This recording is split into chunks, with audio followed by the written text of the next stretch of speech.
San Francisco is one of the most expensive cities in the world to rent an apartment. Buying a place there, out of the question for most people.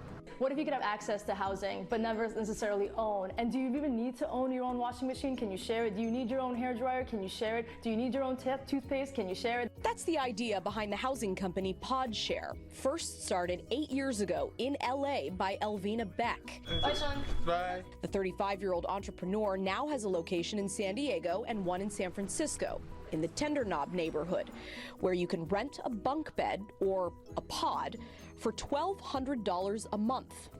Comes with some shelves and a personal TV. It's in an open space with other tenants, no guests allowed. The building has 2 shared bathrooms, a fully stocked kitchen, a workroom and a TV room, an outdoor community space, free Wi-Fi, Netflix, and Hulu, and all the utilities are included. There are also lockers you can use to store your valuables. In a way, it's kind of like going back to college dorm living, except everyone's older and more mature. Philippe Dunbar chose this co-living lifestyle because it's crazy expensive in the Bay. And he works freelance, so he doesn't have a consistent income. That makes it even harder to get an apartment.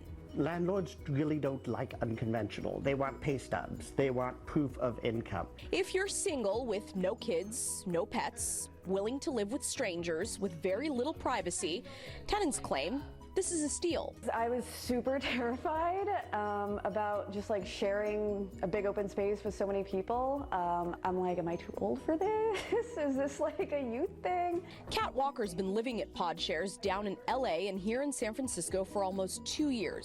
She now works for the company as a manager at the Tender Knob location. It was completely unrealistic to be able to get an apartment on my own or even with a roommate or two. The traditional apartment is 6 months rent or an annual lease with credit score, background check, security deposit. We don't do any of those things. Tenants book a pod online, show up with a government-issued ID and their rent payment.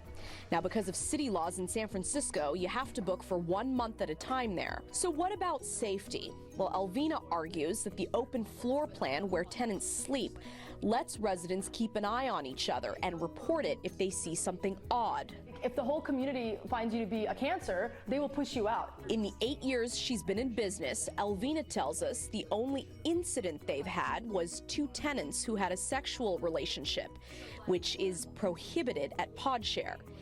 Now, Elvina wants to take the company to other cities outside California. I love Seattle, Portland, and Austin, and I would love for 2020 to be that. Anusha Rasta, NBC Bay Area. Welcome back. Rent in some parts of the U.S. is becoming out of reach, but a new concept here in Bakersfield and the Bay Area is gaining some traction. It allows for multiple people to share one home. David Louie explains. The rent for a 3-bedroom, 2-bath house like this in Palo Alto could easily run $6,000 to $8,000. The residents are paying just $800 per month.